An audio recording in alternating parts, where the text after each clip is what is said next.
네, 안녕하십니까. 기술지원본부의 오종훈 차장입니다. 자, 오늘은 BIM 기초 온라인 교육 제3강 BIM의 단계별 활용에 대해서 알아보도록 하겠습니다.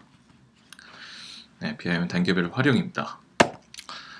오늘의 학습 목표는 설계 단계의 주요 활용법을 이해하고 그리고 또 시공 단계의 주요 활용법을 이해한 후에 BIM 활용을 위한 CM 감리사의 역할을 이해하는 것이 되겠습니다.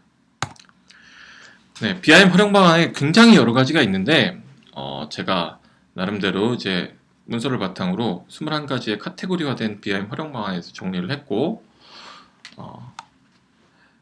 크게 오늘은 두 가지 주안점을 두고 살펴보도록 하겠습니다. 첫 번째는 이제 설계 단계에서 살펴봐야 될 설계 검토에 대한 것과 시공 단계에서 살펴봐야 될 4D 모델링에 대한 것을 중점적으로 BIM 활용 방안에 대해서 알아보도록 하겠습니다. 예. 그럼 먼저 설계 검토에 대해서 알아볼 건데 설계 검토 중에서도 간섭 검토에 대해서 한번 알아보도록 하겠습니다. 간섭 검토라는 거는 아시겠지만 이제 그 공정 간에 간섭이 발생할 것을 미리 이제 설계 단계에서 캐치를 해갖고 설계를 수정해서 시공 품질과 설계 품질을 높이는 행위가 되겠습니다. 그래서 이상적인 간섭 검토 프로세스라는 것은 이렇게 공정별로 모델링을 이제 동시에 작업을 진행하면서 이제 그 가운데 있는 이제 어떤 설비 모델링과 건축 모델링, 구조 모델링이 통합된 그런 중앙 모델에 이런 실시간으로 동기화가 되고 동시에 작업이 되면서 간섭 사항이 실시간으로 반영이 되고 원격으로 조율이 돼서 이제 되는 것이 제일 아이디어한 이상적인 간섭 검토 프로세스가 되겠습니다. 근데 현실적으로 설비업체 그리고 뭐 건축업체, 구조업체가 따로 오피스가 있고 그런 것들이 실시간으로 진행되기에는 좀 무리가 있습니다. 그래서 현실적으로 지금 단계에서 되고 있는 프로세스는 공정별 모델링이 되고 이제 건축, 구조, MEP 쪽이 공정별로 모델링이 되고 순차적으로 작업이 이루어져서 그런 것들이 이제 어느 단계에 이르러서 시점을 정해놓고 가운데 있는 빔 매니저가 그런 공정별로 모델링이 된 모델들을 합쳐가지고 비교해봄으로써 간섭사항을 이제 찾아내고 체크를 해서 다시 피드백을 이제 각 담당한 데는 피드백을 해줘서 그것들을 이제 조율하는 형식으로 이루어지고 있습니다. 이제 순차적으로 작업이 이루어져서 그것들이 이제 원격으로 조율이 되는 형식으로 되고 있습니다. 간섭 검토 방법에 대해서 세세하게 알려드리는 것보다는 좀 더 중요한 것들은 이 간섭 검토에 대해서 이제 간섭을 이제 BIM 소프트웨어에서 체크를 하면 무수히 많은 간섭이 나오는데 이런 것들이 과연 정말 유의미한 간섭인가 이런 것들이 중요하고요. 이런 간섭 범위하고 이 간섭들을 어떻게 해결할 것인가 이런 기준이 자체가 중요하다고 할 수 있습니다. 그래서 이것들을 이제 해결하기 위해서 협의를 언제 할 거고 그 협의는 또 얼마나 자주 할 건지 이런 스케줄링을 하는 것이 중요하다고 할 수 있습니다. 그래서 이제 어쨌든 해결 후에 또 피드백을 위한 일정도 중요하고요. 이런 것들이 전체 설계 일정이나 시공 일정 중에서 해결이 가능한가 이런 것들을 매니징하는 것이 중요하다고 할 수 있습니다. 다음은 동영상을 하나 보실 텐데 이것은 이제 모바일 솔루션 중에 하나입니다. 그 빔 360이라는 모바일 솔루션이고 핸드폰이나 아이패드에서 돌아갈 수 있는 상황이고 마찬가지로 이제 컴퓨터에서 돌아갈 수 있습니다. 그래서 클래시 디텍트, 그러니까 간섭 체크를 하는 상황을 보여줄 텐데 이제 MEP와 구조를 켜놓고 이런 것들을 간섭이 겹치는지 자동으로 프로그램이 찾아줍니다. 그럼 이제 찾아준 것을 이제 사람들이 이제 설계자나 검토자가 일일이 이제 확인을 하면서 이것들이 어떤 간섭이고 그리고 어떻게 해결을 해야 될 것인지를 이제 협의를 해서 해결을 해나가는 과정을 거치게 되겠죠. 그래서 이렇게 선택을 하고 MEP와 스트럭처를 선택하고 톨러런스라고 해서 허용 간섭 오차를 준 다음에 이런 간섭 체크를 돌리게 되면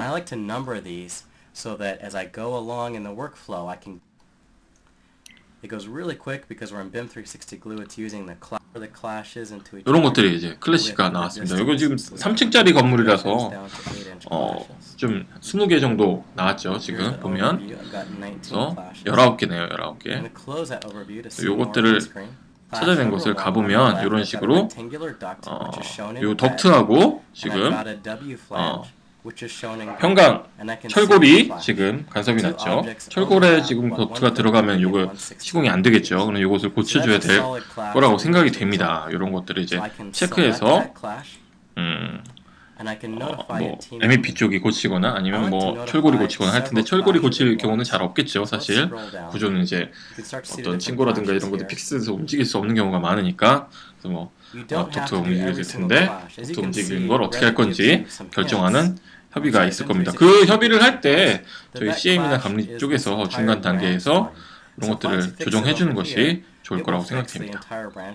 이렇게 또 이제 덕트랑 철골이 걸린 상황이고요.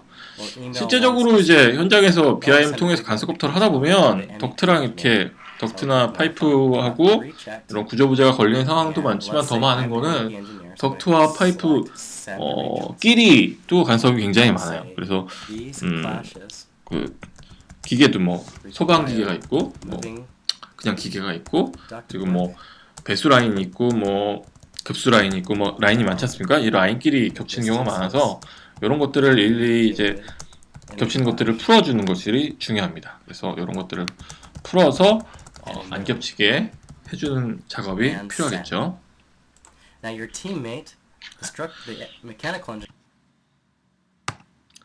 예, 다음은 설계 검토 중에 하나로 좀 시각화 검토라는 것을 제가 갖고 왔습니다. 그래서 오른쪽에 보시는 화면은 트윈모션이라는 툴로 제가 만든 화면이고요. 저희가 이제 입찰할 때 썼던 화면인데, 이런 것들을 이제 조금 더 고품질의 이제 어떤 사진 자료라든가 이런 것들을 이제 손쉽게 얻음으로써 설계 검토를 하고 의사결정을 지원하고 뭐 여러 가지 것들의 색상이라든가 디자인을 검토할 때 사용할 수 있습니다.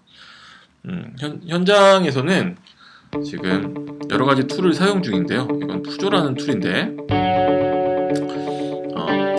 거의 실사 느낌으로 렌더링이 되는 툴입니다. 그래서 이런 것들이 이제 그렇게 어려운 과정, 예전에는 이제 이렇게 예쁜 화면을 얻으려면 그런 렌더링 회사에 맡겨서 돈을 엄청 많이 주고 그 다음에 이제 검토를 하려면 좀 시간도 걸리고 그랬는데, 이제는 이제 기술이 발전해서 빔 모델이 있다면 실시간으로 이런 것들을 볼 수가 있습니다. 지금 현재 저희 회사에서는 한국은행 현장에 지금 도입이 되어 있고요. 저희 회사 건 아니고 그쪽 설계사에서 이제 이런 것들을 서비스를 하고 있습니다. 그래서 이런 것들을 이제 통해서 실제 색상이나 실제 느낌들을 볼 수 있기 때문에 이런 인테리어라든가 가구 디자인 뭐 이런 것들을 검토할 때 발주자 측과 어떤 의사결정을 좀 더 빠르고 정확하게 할 수 있는 장점이 있습니다. 그래서 이런 것들 이제 설계에도 그대로 항상 반응이 즉각 될 수 있고요. 이런 것에 굉장히 좋습니다.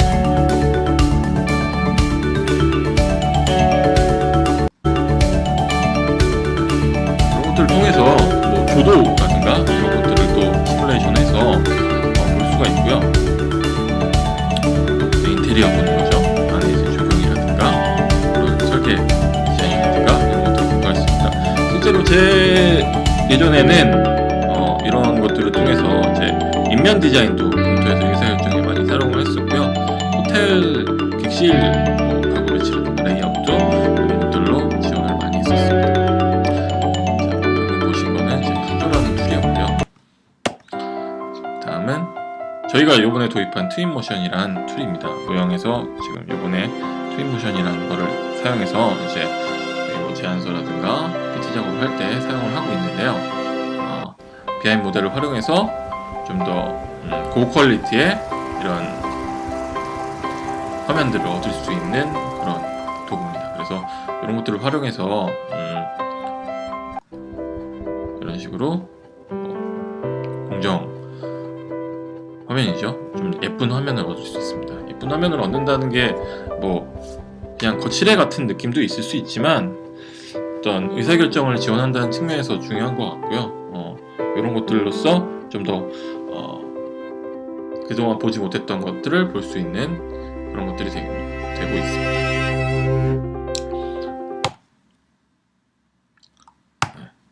다음은 이제 시공 단계에서 활용할 수 있는 시공 시뮬레이션에 대해서 알아보도록 하겠습니다.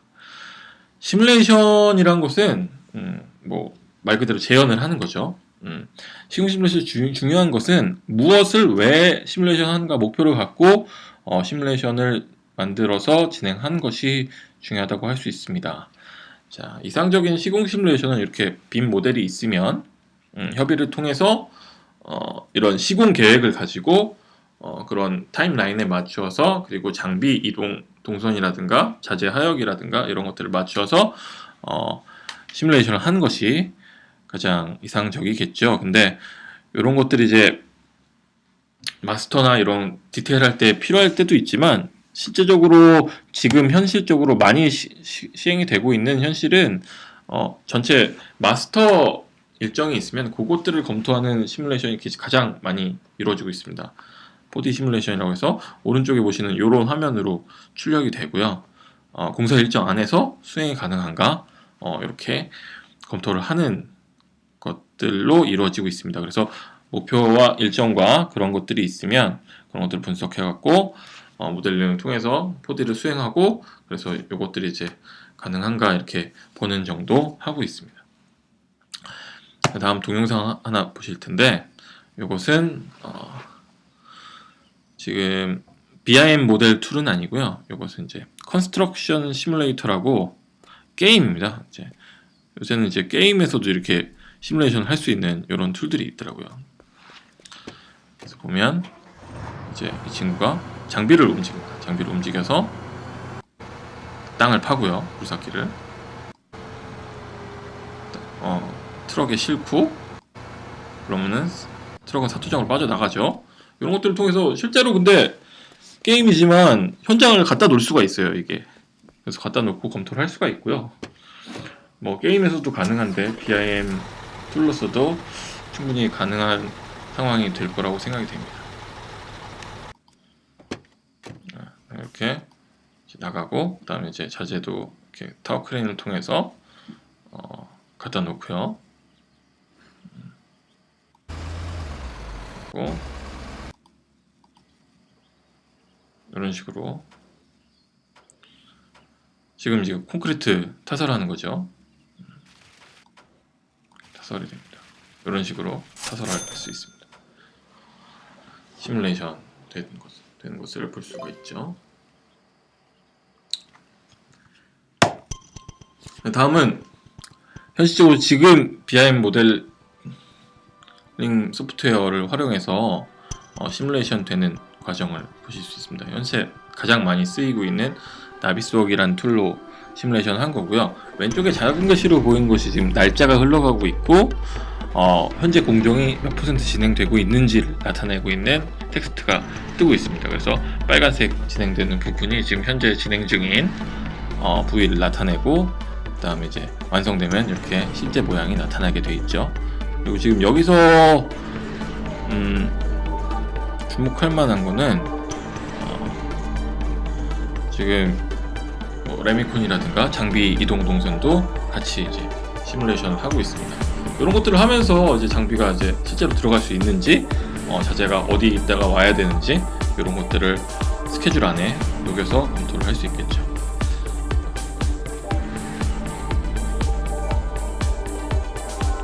지금 이거는 이제 화면이 5개 뷰인 거는 지금 따로따로 뷰를 5개를 잡아서 한꺼번에 보여주는 겁니다. 같은 뷰를, 같은 시간대에 다른 장소의 뷰를 이제 보여주는 그런 형식으로 만든 거고, 이게 이제 BIM 소프트에서 만든 건 아니고 따로 이제 영상 편집을 한 것 같습니다. 이렇게 진행이 되고요. 요거 전체 영상 자료들은 제가 지금 조금씩 빨리 넘기고 있는데, 전체 영상 자료들은 제가 따로 그 MICM 에듀 홈페이지 상에 따로 제가 비디오 게시판을 만들어서 올려놓을 테니까요. 거기 필요하신 분들은 자유롭게 시청하시면 좋을 것 같습니다.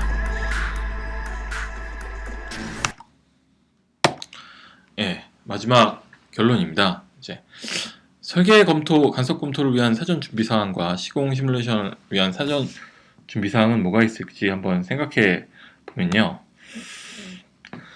일단은 설계 간섭 검토를 위해서 간섭 검토 주요 부위에 대한 결정이 필요합니다. 이제 프로젝트를 이해하고 거기에서 어떤 부위가 주로 이제 간섭이 날 것인지 결정을 해서 간섭을 이제 좀 디테일하게 보는 것이 중요하고요. 그다음에 이제 검토 기준하고 처리 기준하고 뭐 업체 합의하는 일정이나 뭐 그런 피드백 방법에 대해서 업무 분장을 하고 계약에 반영하는 것이 중요합니다.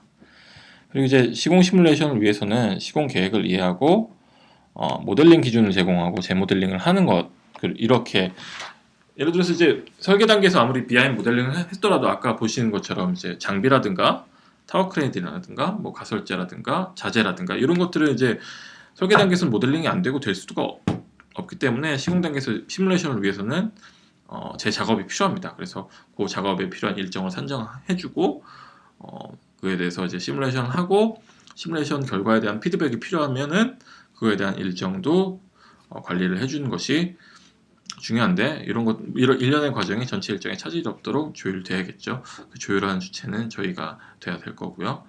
네, 이렇습니다. 네, 이번 시간 여기까지고요. 다음 시간에 다시 찾아뵙도록 하겠습니다. 수고 많으셨습니다. 감사합니다.